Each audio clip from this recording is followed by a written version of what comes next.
Welcome to Flat Earth Debate Live. I'm your host Nathan Oakley, and if you are new to this channel, or you've not done so already, then be sure to subscribe, hit the bell notification icon and join button if you'd like to become a Nathan Oakley 1980 channel member and keep up to date with the Flat Earth Debate. If you would like to support the channel, there is a super chat that runs alongside each of these shows while they are live, and there's also a PayPal, Patreon and crypto link in the info box below the video. Also, below this video, you can get £50 for swapping your UK electricity supplier to Octopus Energy. Most importantly, if you'd like to join the discussion, simply mute the page you are currently watching, then click the link in the info box below this video to join the panel and express your views on the nature of Earth. If you do join, please don't swear. If you do, you'll be ejected, and if you are, please don't try to rejoin the stream using sock accounts. You'll be warmly welcomed back on the next stream. Please also share the show on social media. Sharing the show obviously increases the live audience, but this in turn increases the chances of a more diverse panel, so please share the show on Facebook and Twitter. One last time, if you're new to the channel or you've not done so already, then be sure to subscribe, hit the bell notification icon and join button to keep up to date with the Flat Earth Debate. Also, there is a link, hopefully below this video, to my GoFundMe campaign, which is currently active, so please share and support that. Now, we are joined by Neil, 10th Man, Sleeping Warrior, Father of a Stolen Child, Eli, and the Adam Meakin, together with a whole bunch of people in Discord. So welcome, one and all. Good morning, all. Afternoon, everyone. It's a poor response. It's a poor response today. Terrible, wasn't it? Friday's mixed bag. Sometimes you get a really enthusiastic response from Discord. Sometimes they're all worn out. It is the end of the month. It was a 4-hour show yesterday, probably longer, so 5. people got to wake up. 5 Really? 5? Yeah, if you're a Nathan Oakley 1980 channel member, you can get access to that straight away. It was almost the perfect day for me, Nathan. You left. It had gone on that long. My tea had arrived. I went down, had a kebab, came back, and thought, "Oh, this is brilliant. It's going to carry on." Then you ended the show. So, but it was a monster.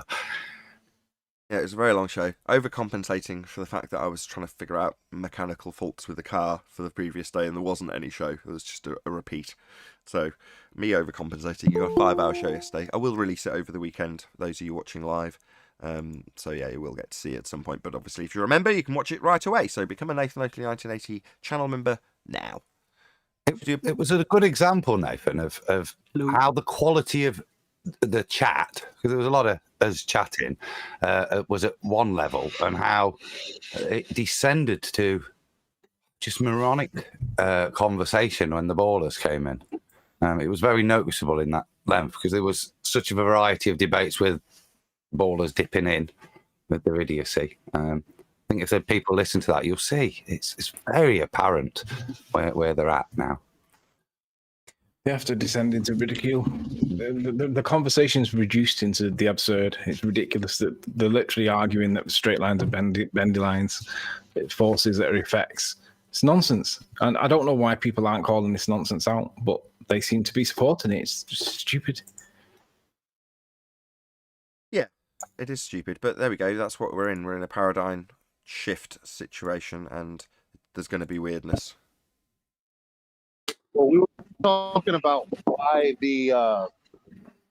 why they would be showing certain things in the media. Well, right there, you see, people are too lazy to look into it, so they don't know that it's ridiculous. They just see some globe earther telling a flat earther, well, obviously light bends, and then they'll probably look up a video on YouTube and they're like, oh, well, there's obviously a context to this.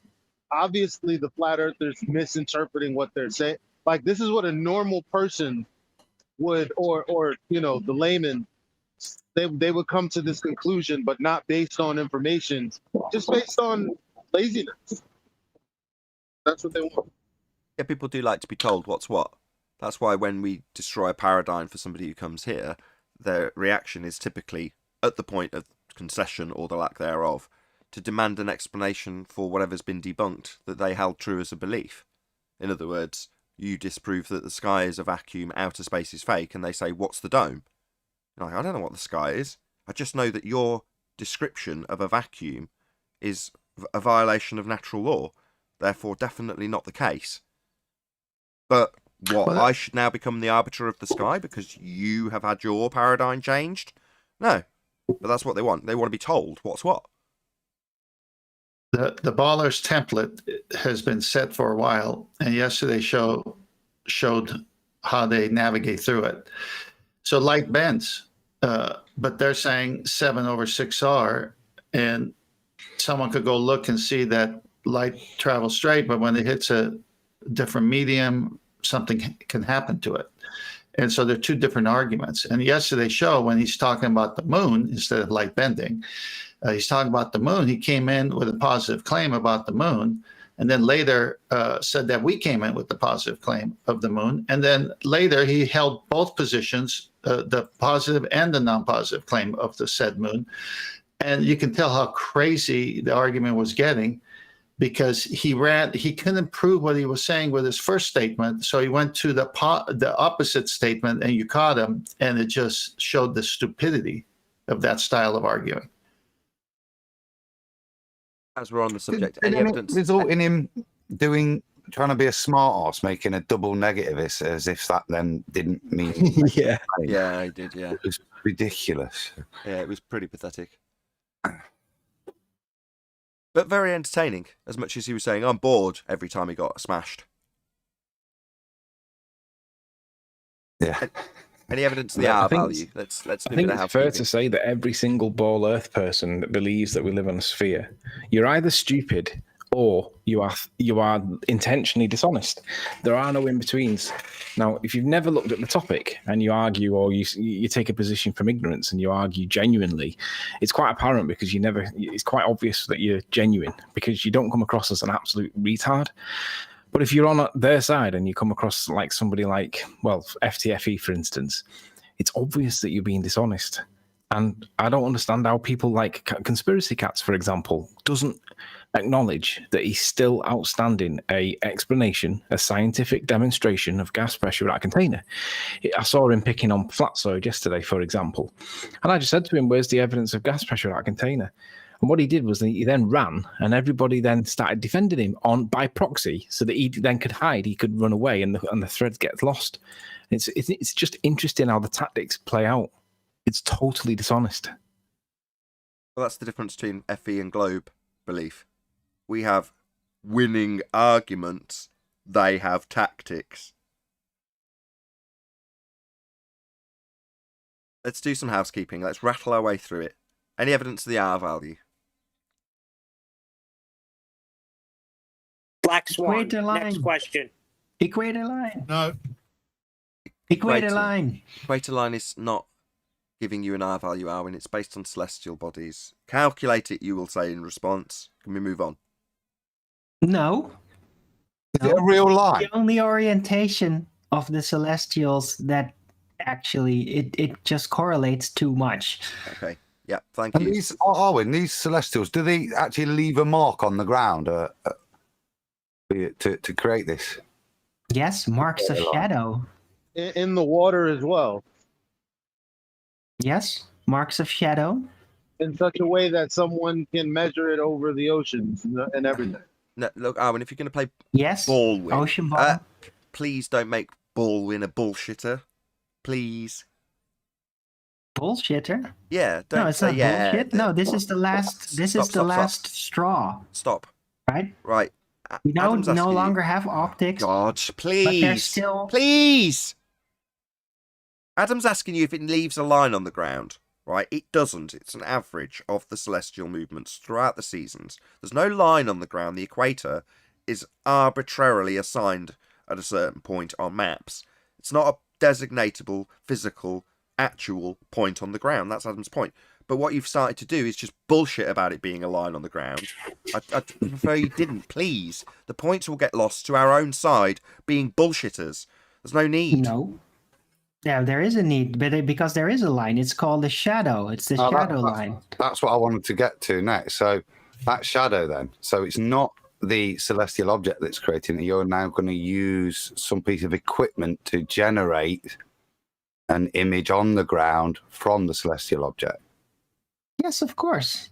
That's how they could determine where the optimal average height or the average angle is the equator, right, of the sun. That's saying it very sloppily now, but that's based on shadows, of course, sticks and shadows. So assumption based. And then I said, I so they're never doing this denied in that. the. So then I said, so they're doing this in the Hold on, ocean Eli. also. Hold on. The conclusion's coming. I just got the concession. Oh, God. I just need Adam and Arwin to restate what they said. In conclusion, the most bloody important bit, without it being rumpus. Please, can you go through that little discourse where Arwin concedes his assumption? The most critical bit of the argument? Thank you. Okay, Adam, say again. So your magic marker with a piece of equipment, the way it works is has a physicality assumption bias with regards to how it's going to place this marker in bracket shadow for you to designate the area. Yeah, I guess there is a bias, but yeah, look, it's all balls, right? So what else is it going to be? It's holographic. It's not really in a position. Ooh, that's a good standpoint for a baller. No. And then I will take that concession. Perfect. Perfect. Go ahead, Eli. Yeah, I guess my point is not really, doesn't matter. I was just saying, are they doing this in the ocean too? There's no shadow making machine that runs the length of a presupposed outside edge of a sphere at the midpoint of the seasons. So as much as Arwin can generate one, assuming there's a sphere which he's just conceded, in terms of what it does in the oceans, no. this nonsense isn't something that's going to occur. You might be able to claim you can take one measurement and pre-assume that the sphere is what you're going to be measuring when you do it, but that's about it. Now, hold on. You could even do it on the ocean with a boat that has a proper separate pool of water that's all being isolated from any rocky motion of the ocean, and then you can lay shadows on all that. Okay, my bad. You can also make the same sphere assumption on a boat. Yes. Yes, wonderful. Let's move on. Any scientific evidence of gravity?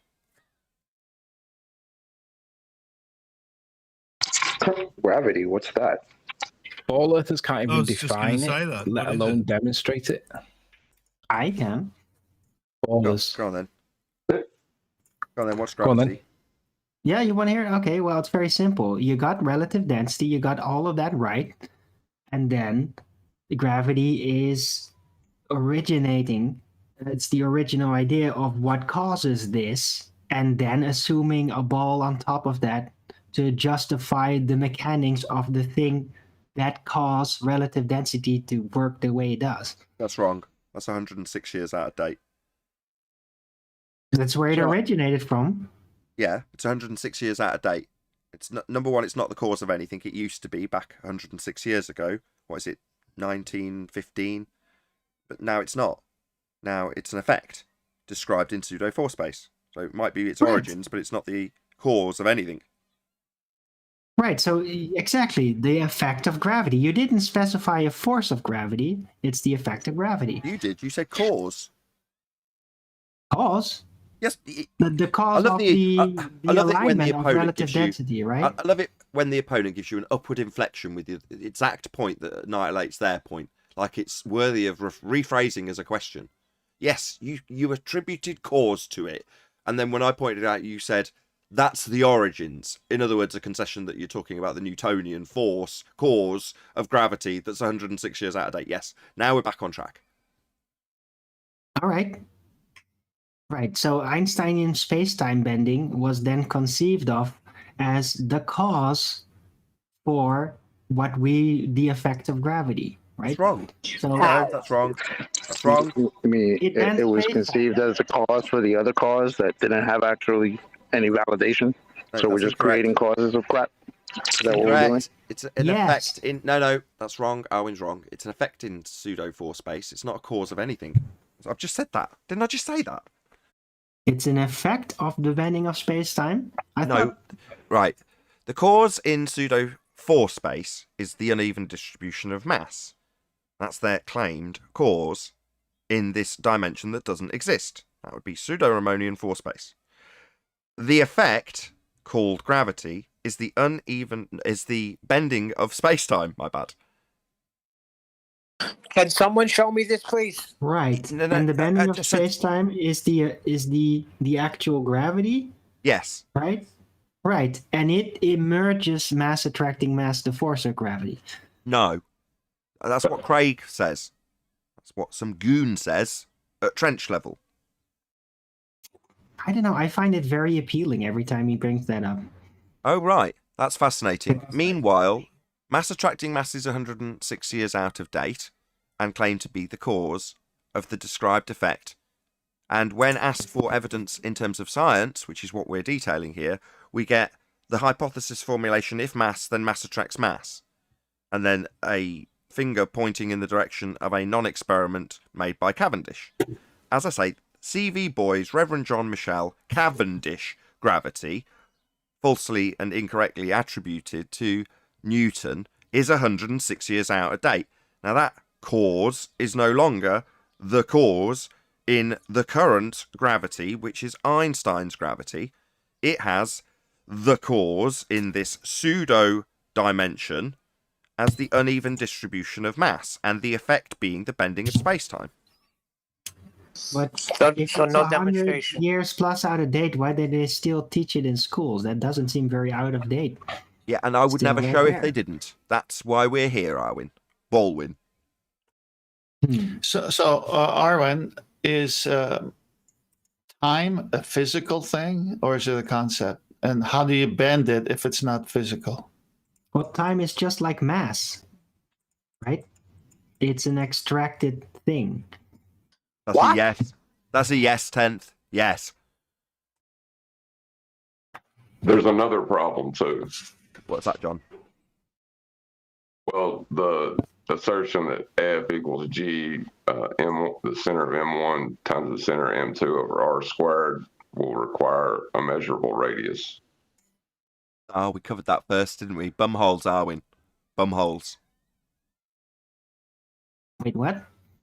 Bumholes. That's what. You haven't got R. Yeah, I do. Sorry, please, for the love You of can't God. see No, the don't, globe. for the You love of can't God. see it. It's still there. Do not circle jerk us back to shadows. Right, this is... Yeah, I will. I freaking well will, because my argument still stands. No, it Just does because not. it's not up to your standards of evidence. Oh, tell me that... What argument? Maybe tell me you can't help me with your radius that you haven't got. But you just don't understand, Nathan. Yeah, okay. Moving on. Yeah, thank you. I mean, maybe just the once is enough for me to point out that that is what a circle jerking fundy on the globe side, like Baldwin currently is, would do. They would circle jerk back to the annihilated point Adam and I took apart moments earlier as having an assumption of a sphere which Arwin conceded. He would then, having conceded that it's a demolished point, us moving on, circle jerk back to it when you get to the point in a different argument where you haven't got the radius value that is the subsequent demolition of the point he already conceded. That's what fundies do. Now we've made the point, please don't do it again. Please. I'm not in a good mood. It was the sheer lack of humility as he openly, brazenly used it again, actually as some kind of validness. You are very good, Baldwin. Don't I congratulate him know. for being a dick. He knows it's just for pulling Trying off. hard to be a dick. Yeah, Nathan, I'm sorry, but you seem to have a problem with presupposition. When you know it's a ball, it's pretty okay to What the presuppose hell? it. Yeah, in he wants me to swear. especially He's trying to get me to processes, swear at him. That's what he's Especially doing. if it is secondary. I explained this. First, you orientate the gag Arwen. celestial heavens with the Earth, and then you can We need the presuppose fundy it's a mute ball. button. Fundy mute. Yeah, that's what you're doing. Yeah, it's exactly what you're doing to Arwin. You are actually fundy muting him, by the way. I didn't catch most of that, Arwin. Can I have the bullshit? I mean, your explanation again. Yeah, you all seem to have a problem with presupposition when it's perfectly fine to presuppose something if you know it is true afterward, right? And so with that, I can presuppose the Earth is a ball in basically figuring out the radius by basing the original evidence on the celestial orientation first. Oh, Lord, what did That you has eat today? been figured out, then you Guys. can presuppose with that data it's a ball. Well, we did that with the black swan with the modus tollens. We presupposed it. So how come the horizon is further than 1.22 miles? Or to put it in Because the of way the Black Swan curve out. function. Well, hold on, Seth, man. That sounds like your claim. Hold on, guys. Let me just give Arwin a couple of tips, right? The way you went wrong, Arwin, was when you said it is okay to presuppose this, rather than making the declaration of what you are doing. Just do it, but do it immediately. I just released a video. It was like a trimmed out bit from a previous episode, just with the concise point only, which is to say that when you've got a dirty detail that you want to hide, get it right out up front as the title in bold type on the front page, because then no one will pay any attention to it. So rather than right in the middle saying it's okay to make this presupposition and then go forth with the presupposition to measure the celestial averages, right? Just beg the question immediately. Get it out of the way. And then waffle. And then if someone catches it, you can cry foul that they're muting you, which you did do, but you hadn't already begged the question for it to be a reasonable interruption when they did fundy mute you. Just one tip. Do it immediately next time. What the Hide in plain sight. Just to go on what you just said there, Nathan, and what we were covering in the pre-show. That Yes Minister clip. Get the dirty detail out first. I love that clip, by the way, but just reflecting on that bit from Parliament, is that what it's done? Done as a little joke, but get that detail, get that subconsciousness. Yeah, of course. Message. I see it as like the Easter egg that NASA leave when they have like someone's got the astronaut boots on back to front because they've got the left on the right and the right on the left, and they've done it on purpose. That's the same thing. They're leaving Easter eggs for us so that we can go, they're admitting it. We do, because that's what they're doing. Or they have rodents in their Mars pictures and shit. Nonsense like that. Exactly. Called hide in plain sight. Well, in the example that Adam's detailing, which I think I called something like Yes Minister versus Full Metal Jacket, he's talking about open government. And none of the permanent secretaries want this. It's a terrible idea for all of them. They hate it. So when it comes to the white paper coming out on the idea, which they all hate, the secretary to the minister saying, well, isn't the paper called Open Government? It's like, yeah, put it right on the front cover. The bit that you don't want people to pay too much attention to. Make it the title, in other words, Arwin. So, begging the question of... I tried that, right? I'm just laying out that I think it's okay to presuppose under certain conditions because, yeah, there's a lot of things to figure out and to know. And if you have to prove every single aspect of it, then you're very limited in your discovery processes. So it is okay under certain conditions to presuppose to a limited degree if you know the outcome's going to be in a certain Let me just way. help you out. I'll just rattle off something off the top of my head. When you're measuring the celestial relationships to a sphere, and do you see how within one sentence I've already begged the question, Arwin? Before I go on and waffle bullshit about what I've just assumed. Immediately, when you're measuring it in relation to a sphere, or you can say it in a way that doesn't even say the sphere bit. You know, when you're taking heliocentric measurements of those, you know, you can say it in a more subtle way. But get it out of the way in the title if you're going to be a baller. I mean, I'm training you guys like Rumpus would be. I'm not trying to deceive. I'm figuring out a way to basically put this out in the open and say it's okay. Yeah, beg, and I'm telling you how. Beg the question immediately. Don't dilly-dally. Beg the question as the title immediately, as your opener. That's the way you do it. Right, but you guys seem to have a problem every time I do that, so that's why I am just trying to justify why I do it. Yeah, I'm not saying that you're not going to get caught and have your bum smacked as a baller, Baldwin. Yeah, but I'm just saying, if you watch people who are successful at arguing ball, they rely upon people not realising this trick, which is to beg the question immediately and then have your opponent and you discuss the argument within the fallacy that you begged within the first statement. So then you're always going to be winning because we're going to be arguing about how to measure sticks and shadows on a sphere from here on forward, because that's what I'm arguing about. So long as everyone's begging the question that we're going to argue about how we measure on a sphere, because I dealt with that in the first sentence now, didn't I? A good Like the funding sticks on puts the you on the boat, how ball you- right away. Just about how do you measure it on the ocean and the equator line? Yeah, with sticks on a boat.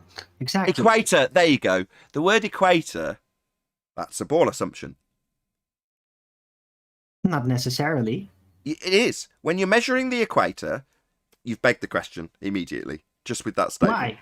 Because you're Are you making saying an there's no assumption that you're equator on measuring the a flat spherical outside edge of a sphere. That's what the equator is in their paradigm.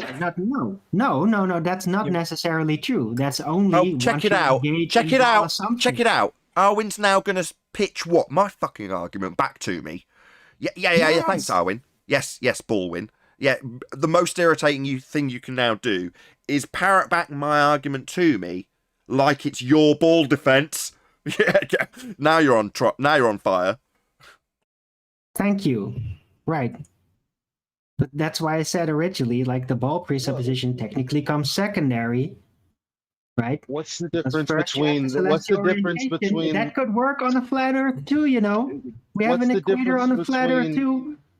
what's the difference between this and using Eratosthenes' assumptions to prove that my table has a circumference? Nothing. It's the same thing. That's what it is. No, it's Absolutely different because nothing. your table doesn't have the celestials orientated around it specifically. Ooh, a good Around. one. That's not Yeah. Not bad. See, Arwin's getting it now. That was a good Around. one. See, even I nearly missed that. That was my original point on Monday. This is why I love Arwin. This is why he's ace, right? So subtle that time that it nearly got past me. Absolutely brilliant. Yeah, we only have one problem with that. In celestial navigation, using the sextant, they say you have to assume the Earth is stationary and the celestials are moving. Exactly. said around. Because of the curve function collapse. It's only logical. Nice one. Anyway, He said right. around. He assumed a sphere by saying around. Yeah, we Yep. know. Yeah. Thank you. I'm glad you've said it because I didn't. I should have summarised it also, John. But yes, that's correct. That's precisely what he did. And he got props for it too because he was so subtle about it. Well, the equator is the middle point between the northern and southern hemispheres, so it's Yeah. all presupposition. That's Yeah, another but is way. it safe to say the equator is only on a model? Yeah, it doesn't The exist, it's equator arbitrary. is a real correlative line on No, the but Earth. it's only Whether it on is the flat model. or a ball, that doesn't really matter to it. Check it There out. is It's a the real derived correlative. line. Less subtle, are we? Less subtle. Can we move on? Can I read something? Please. Let me read something. The equator. Am I The tiring you out? Yeah, Are we fun allowed mute to him, why say not? that? Look, See, Fondy hold on, muting me Tenth, when I'm hold on. about to read. Arwin, just drop the character just while 10th goes through this, please. Equator, the great circle on a sphere or heavenly body whose plane is perpendicular to the axis, second one there, equidistant everywhere from the two poles of the sphere or heavenly body. So how many begging the questions do you want? Yep, plenty. I did say that to Arwin, but Arwin almost managed to weasel it back into a false dichotomy. So at some point, I don't know if he did this intentionally or not, but he was like, there's still going to be an equator on a flat Earth. Now, what that might have been, I don't know if this is what you were doing, but I'm going to assume it was and that you're smart, was a way of introducing the azimuthal equidistant projection as a false dichotomy that's going to be the model I hold as the opponent to Arwin.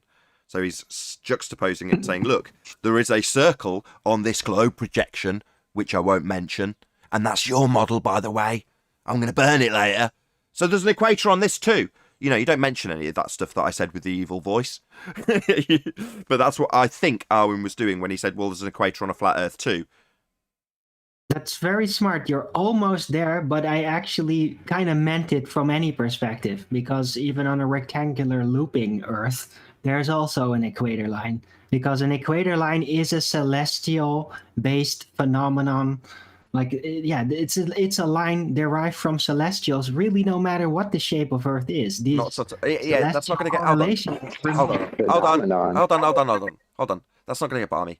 Right, it's just because you're going to now use, instead of an azimuthal equidistant projection, what Arwin's done is taken the exact same argument to a Gall-Peters and said rectangular looping. And on this square map with a straight line along it, That's the movement of the sun on this map. Therefore, rectangular looping, transposition onto that map rather than azimuth electricity. But it's the same point, and Arwin's now trying to use the magic I just gave him against me. Total bastard. Well, he can't do that, Nathan, because the celestial equator is on an imaginary celestial sphere. It doesn't really exist. It's just you have to imagine it that way. That's how they describe the celestial equator. What, and some portals do? Some portals are real. Sphere is not imaginary. It's visible. It's visible. The equator is derived from the celestial sphere. Look it up. Yeah, I don't care for the definition. I don't care for Stop, both of you, stop. More props for Arwin. So he's conceded through you, 10th man, and said it's derived while you were giving the answer. That's another point to get a good a concession that you don't want to give. Give it through your opponent while he's talking and wants to make a point, because then he won't listen to the concession that you've just made, so that you can move on and say you've already conceded it later down the line when it hasn't been acknowledged. So Arwin just said it's derived. So essentially, yeah, he's agreeing with you through you, so you can't hear him agreeing with you, because that's devastating when he says it's derived. So there is no line on the outside edge of a sphere then, Baldwin. Not literally, but you can definitely derive it. And you can definitely derive it. Yeah, thank you. Yeah, the derivative is not consistent literally and persistent. Wow. That's Right, what well, we're there saying are from the all beginning. kinds of Not literally. consequences. So not on the really is level then, huh? There are all kinds of consequences because of this equator, whether it is derived, virtual, whatever, because there is a consistent temperature heightening in these regions. No, bollocks. Right, an arbitrary line. Stop. Directly correlating with it. No, Arwin, an arbitrary line you draw on the ground derived from celestial movements with your, what was the word? Correlations. I've forgotten the word you use now. Doesn't matter. That is not an effect that you can then ascribe to it getting hotter in that particular region. It gets hotter because you're looking at the celestial bodies and where they're averaged and the midpoint. Oh, right, that's hotter, is it? Nothing to do with your pre-assertion or pre-assumption that you've got a sphere beneath your feet when you take measurements of shadows. We've covered that 3 times too. Nice circle jerking. You managed to get it in one more time. That's not fair because I hadn't brought up the ball assumption just yet. I'm just trying to define the equator. So you're putting presuppositions in my shoes that I hadn't made in this particular argument just yet. So that's a total hand wave from guys. Bloody hell! Trying to keep it concise. So that's a complete hand wave. Hopefully Arwin's not going to do what Chocolate just did, but that's a complete hand wave of what 10th man just went through with Arwin. Saying, no, it's perfectly acceptable. It's not an assumption when I say equator, even though he's had a definition read out to him where it defines it specifically. Yeah, that's Arwin just basically hand-waving and fobbing off everything the 10th man said, so we can circle jerk for hopefully a 4th time, right, Arwin? Well, I'd have to look up the word equator to see if it is really specifically based on a sphere, but to me the equator is just a celestial thing, really. Hold on, 10th man just read it out. Yeah, he did, yeah. Did he? Oh, I didn't know that. Yeah. You don't know that. God, can we move on? We haven't done all of housekeeping. It's going to be like this every day now, isn't it? We're all having too much fun to actually go through housekeeping each day. No. Let's go to Master B, Nathan. Put this one up, and then let's finish it with this one. I'm hoping we can get a real ball earther because Baldwin's so good at what he does. It's really annoying. Hey, Baldwin, do you see that in Master B? Hold on, yes. Is Anthony saying you want an easier life by having an actual baller here? Is that what you're saying? Yeah, somebody that we can actually call names and stuff for being stupid, because it's difficult to call Arwin names because you might be actually offended, even though he's in his character. And I'm not actually stupid. How about that? Guys, thank you. 10th man, yes, it's up on screen.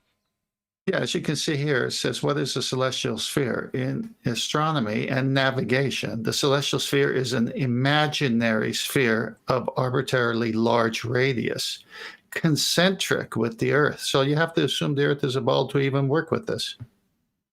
No, it doesn't say that. I just read it. Can I finish responding? Can I finish responding? Can I finish responding? No, you can't. When you say he doesn't say that. Stop, Arwin. Can I finish responding? No, stop. I'm not done reading. Stop. Number 1, he hasn't finished reading. Number 2, when you interject with, it doesn't say the words you just said, obviously we're going to stop you, but this is called fundy obfuscation. There's a crucial point being made in the text, so Arwin's going to, as a baller, interrupt that and distract away from it. Hopefully there'll be a phone ring or something, and we'll all get lost and sidetracked from the crucial point that 10th is making.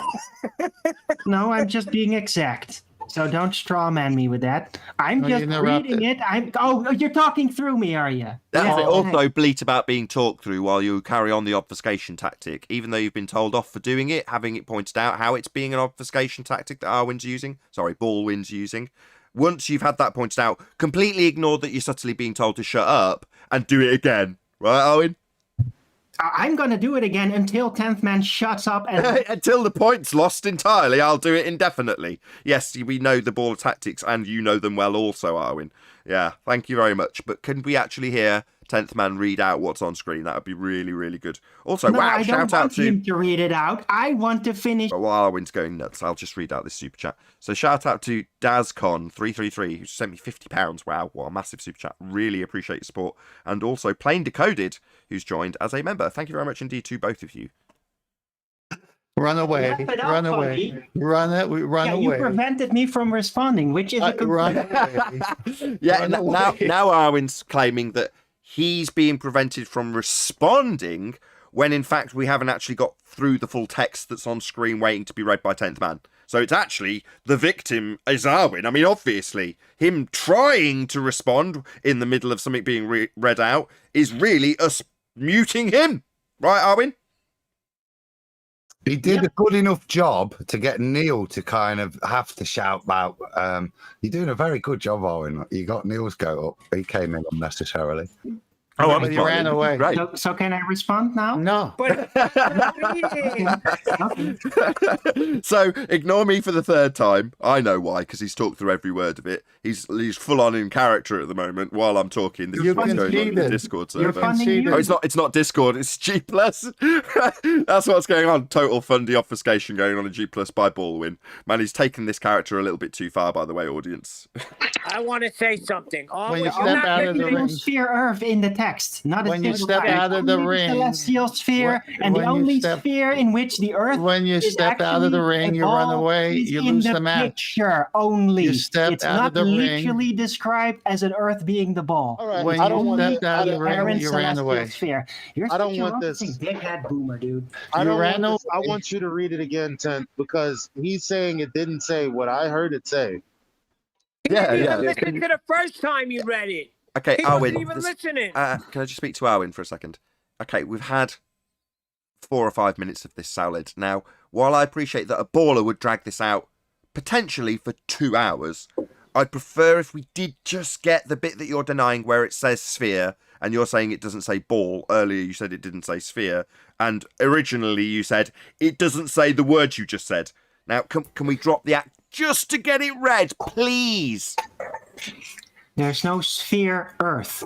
There's no sphere Earth in the text. It's only about the apparent celestial sphere. So what he's saying is it's only about the point we've made to pull this point apart, where Arwin attributes it to a sphere, and even in the description it's arbitrary and describing the celestial sphere. It's not demarcating the outside edge of a sphere on the ground. That's our point. And he's saying because it makes your point, it's not saying sphere Earth. Yeah, that's what we're saying, Arwin, but thank you so much for throwing it back like it's a defence. Before he's actually made the point, maybe you making the point will make it seem like it's a globe Earth argument. Another very skilled Baldwin tactic. Let's not forget the picture depicted with the article. Yeah, it's not part of the text, though. He covered that. He covered that. Can I just interject? If Arwin will let him, Arwin, turn it down 1 notch. And 10th, yes, you can, Adam. If Arwin can turn it down just 1 notch. There is a concise description that the Earth is a ball. It says in astronomy and navigation, the celestial sphere is an imaginary sphere of arbitrary large radius. Yeah, concentric with Earth. So there's the fact that the Earth is a sphere. It's a concentric one with the arbitrary sphere of the celestial sphere. So it does state it in the first sentence concisely. Concentric? Okay, I have to look up that word. Wow, Wow. Concentric means they share the same center. Thanks, Wiggles. Hello. Arwin Oh knows my that, God. Wiggles, but thank you for playing along. Yes, I'm here. Wiggles. Other right, shapes, Can we or retire other Baldwin? shapes, or other shapes that share Baldwin. the same center. So it's claimed that the Earth has a center. It's not necessarily the same shape. Oh, someone knock him out. It says concentric. We have a real baller in here. A sphere Yeah, of I'm a real arbitrary baller. large radius. Yeah, a can I sphere point out, guys, we do have a real baller. Let's do away with Baldwin. Yes, Yeah, please. You wish that you would want that, wouldn't you? Can't Arwin, Hang on a minute. please. Arwin. It's Wiggles. Let's keep Baldwin. You can't handle the Baldwin. Anyway, thank you, Arwin. Thank you, 10th. Everyone, let's just try and get a bit of control. Arwin, please. Thank you. We'll carry on with housekeeping. Now that bloody interlude has lasted far longer than I'd hoped. Any single viable hypothesis from any of the fields of astronomy, cosmology, or astrophysics? Yeah, there was a hypothesis that Neptune was a planet at the place that it. There was a hypothesis that Neptune existed, basically. Oh, Yeah, cool. that was called the Texas sharpshooter fallacy, and you can't prove otherwise. Okay, can you give us the full hypothesis, please, with the independent variable and dependent variable and null? Well, you don't need to have the variables in the hypothesis. Like the hypothesis was that there was a planet disturbing the orbit of Uranus. Right, do you know what a hypothesis is? Yeah, it's a statement that's like based on your observation that you test.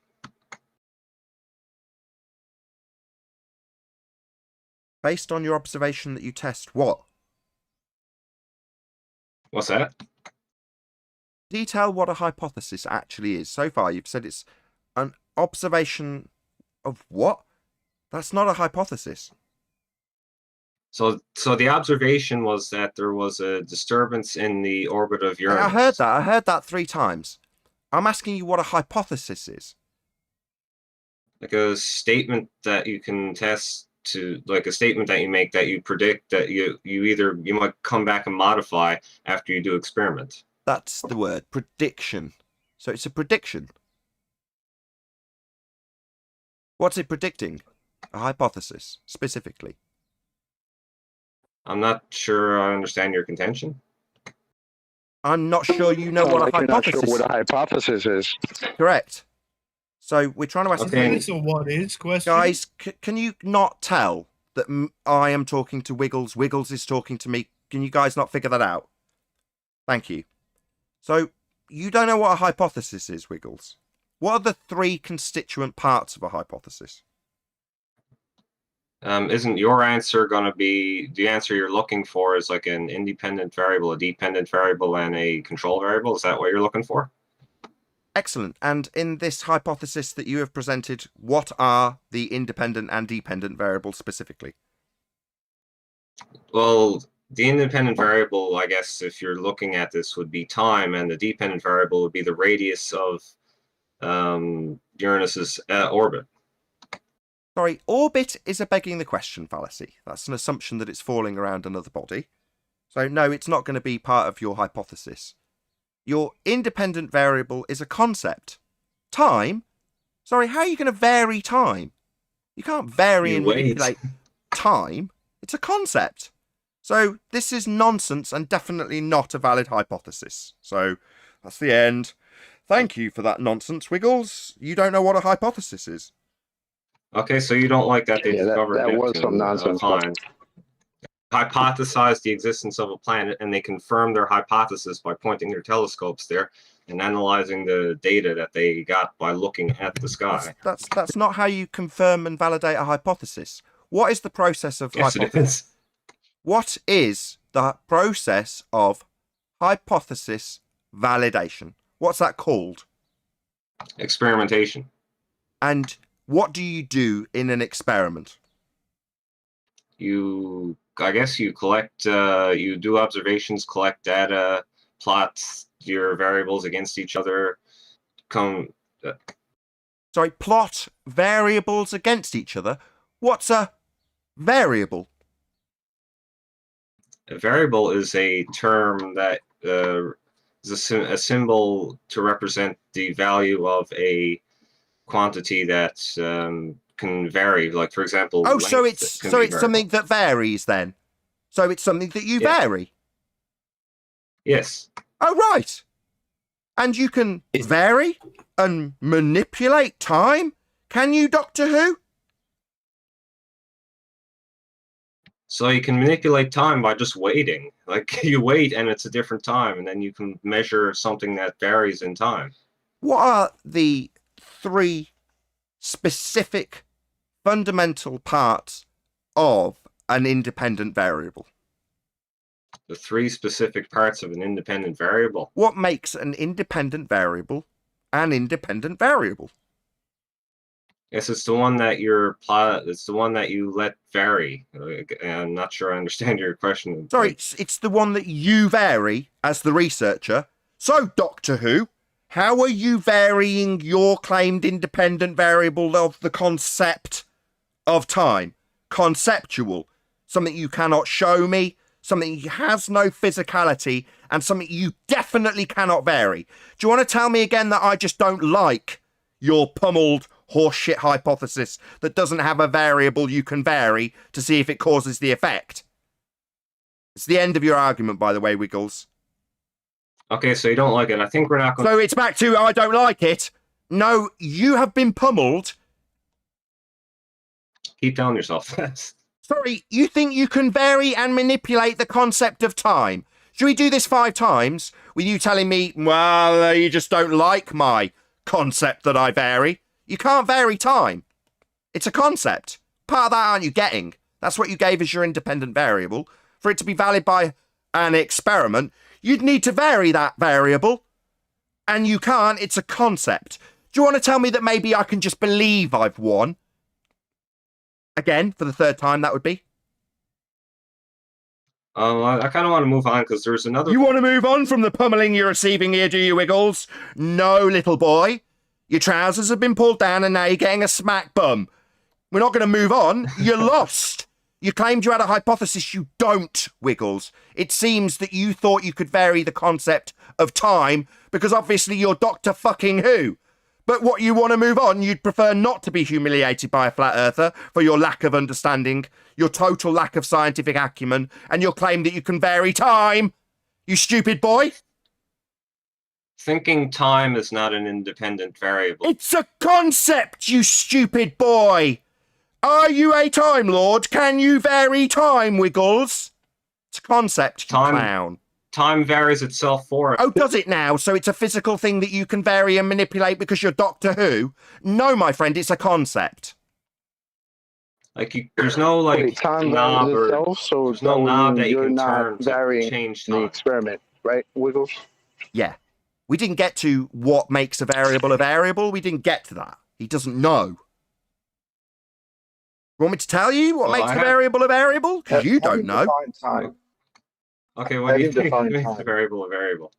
Number 1, it is your assumed cause of the effect. Number 2, it is real. Number 3, it is capable of being varied and manipulated by you, the researcher. Now, I don't know about you, but I doubt you've got a flux capacitor lurking around.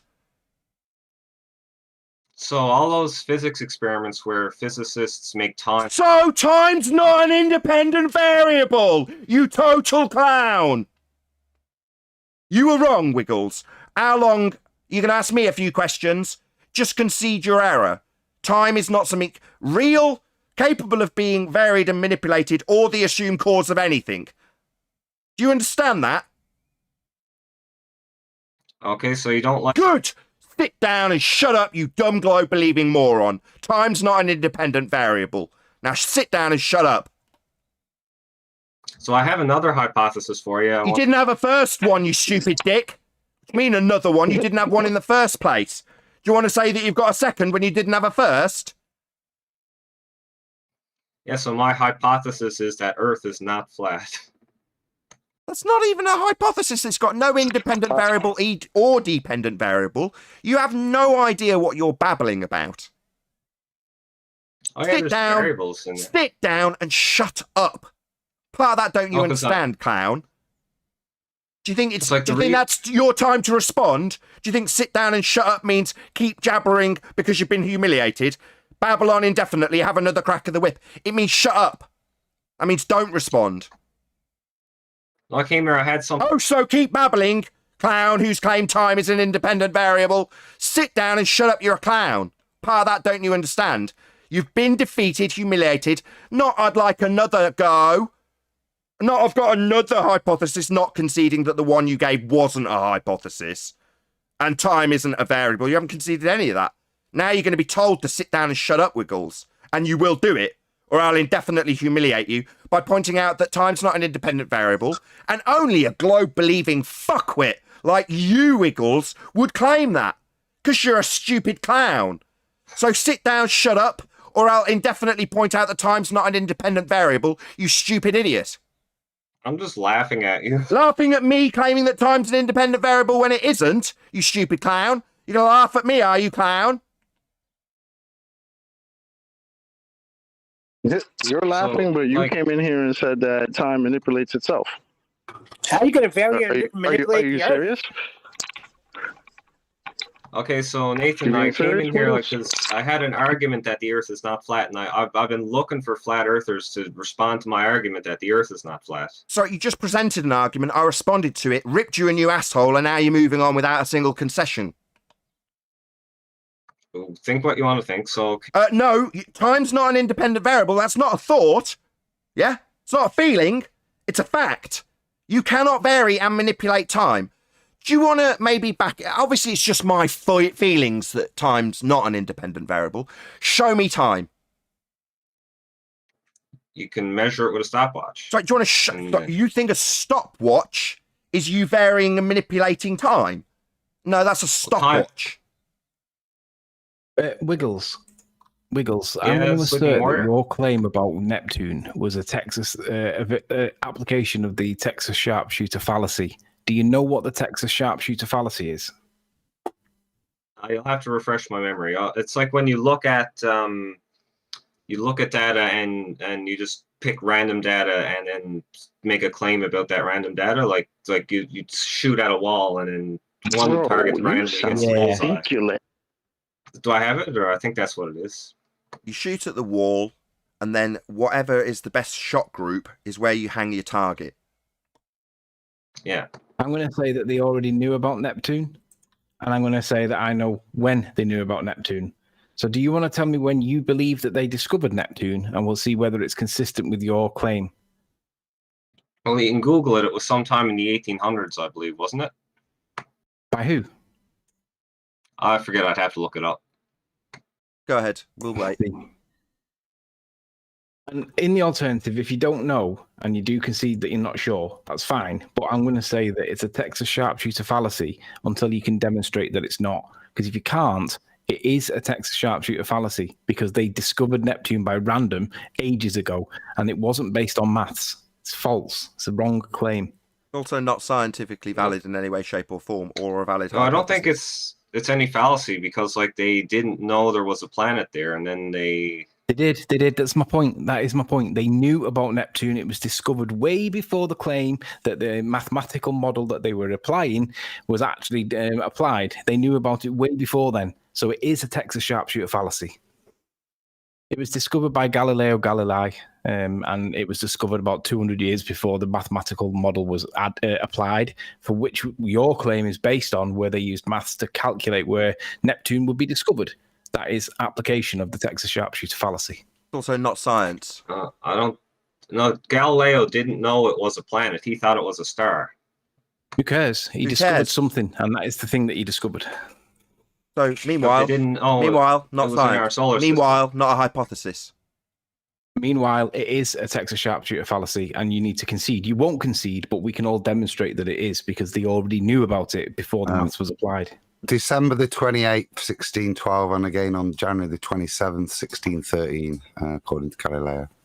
The data that they had was the perturbations in the orbit of Uranus. That's not. Who cares? They knew. No. It was discovered. It was discovered. Not the perturbations that you're reciting. It was discovered. They knew about it.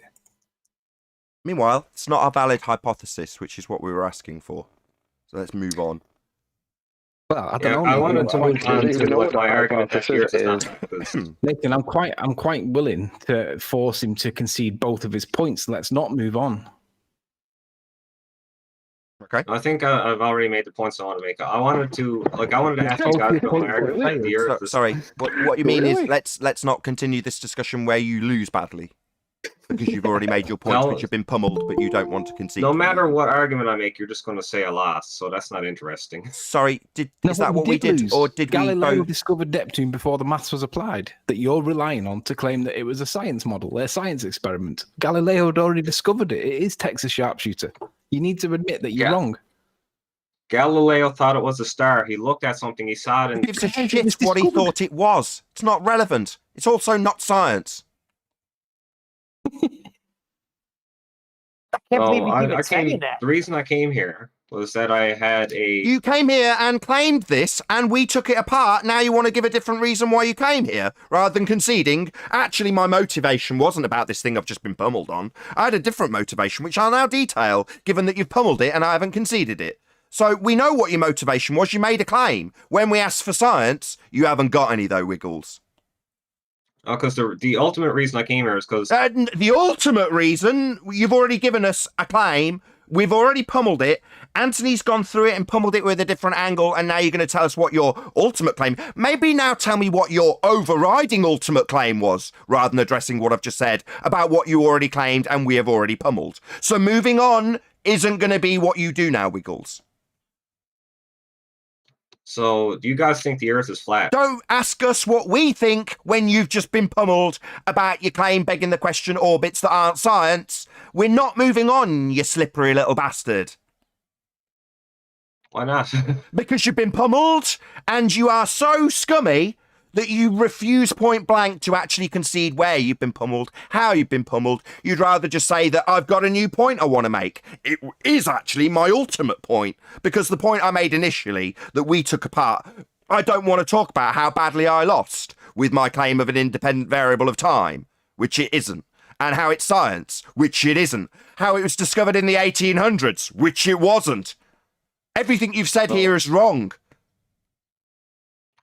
So, are you using this as an excuse to not have to listen to my argument that the Earth is not flat? Sorry, you didn't make that argument. You made an argument about begging the question orbits. So you're going to try for a fifth time to segue onto your new point after being pummeled on your original point, which you're still yet to concede, you total coward.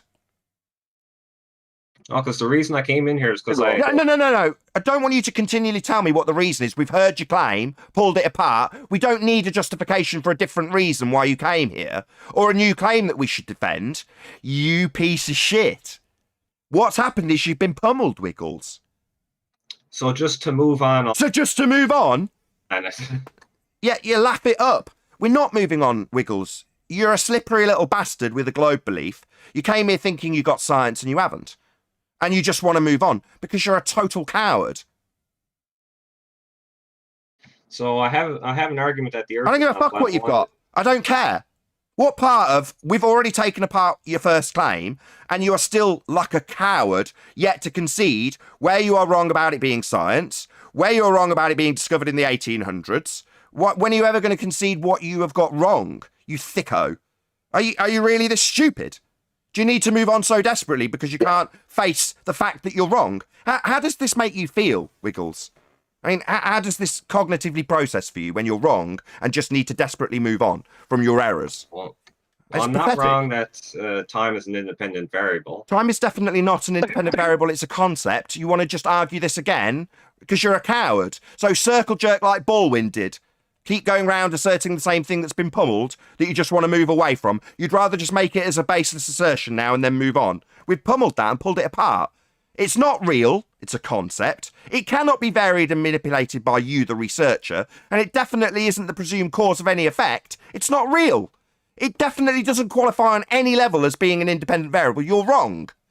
Now, you won't concede that because you're a coward.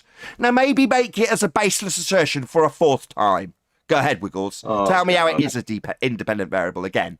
you coward. The reason I came here was none of... No, we don't want to know about your new reason when we've pulled apart your incorrect assertion of what an independent variable is in the form of time when describing this non-science you haven't got. I don't need a new reason, you coward. I mean, how is this processing mentally that when I tell you how wrong you are, you feel you need to interrupt me like you're doing now, or tell me that there's a different overriding ultimate reason for being here? You coward. You're wrong. You coward. Part of that don't you get? Not an independent variable, not capable of being varied and manipulated, not the claim cause of any effect, a concept. Maybe repeat back to me just how wrong you are rather than trying to wiggle away from it like a slippery little snake. You abject coward with a globe belief being pummeled by me. Whilst he's wiggling, Nathan, there's a little point I was just reading up on. Wiggles said, he didn't think it was only identified as a planet. Now, there's a little bit in the Wikipedia bit here, which isn't a direct attempt, but in terms of validating one of the documents, some of it's got scribbled Adam's papers describe new planet as endorsed in one of the notes. Historians dispute the authenticity of this document on the basis that the term the new planet was not used in 1845. Planets weren't described as they are then doing when this is posthumously ascribed, and even the validity of some of the documents which hold it is questioned by historians because the term planet isn't in use in the way it's being used. So that's interesting as well, that later validation that they'd only see, they thought it was a star, not a planet. In their astronomy there, I don't think they're making much difference, is what they're saying. Perfect. That would be my point to round out this show and say if you're watching this on either Nathan Oakley 1980 or Nathan Oakley Premiering streams, then stay tuned as there will be an after show to follow. Be sure to check out my GoFundMe campaign, share and support that. Massive thank you to all of you who smashed the super chat, liked, commented and shared this particular live show. Once again, stay tuned if you're watching on either Premiering stream. I've been Nathan Oakley and I'll see you all in the next video.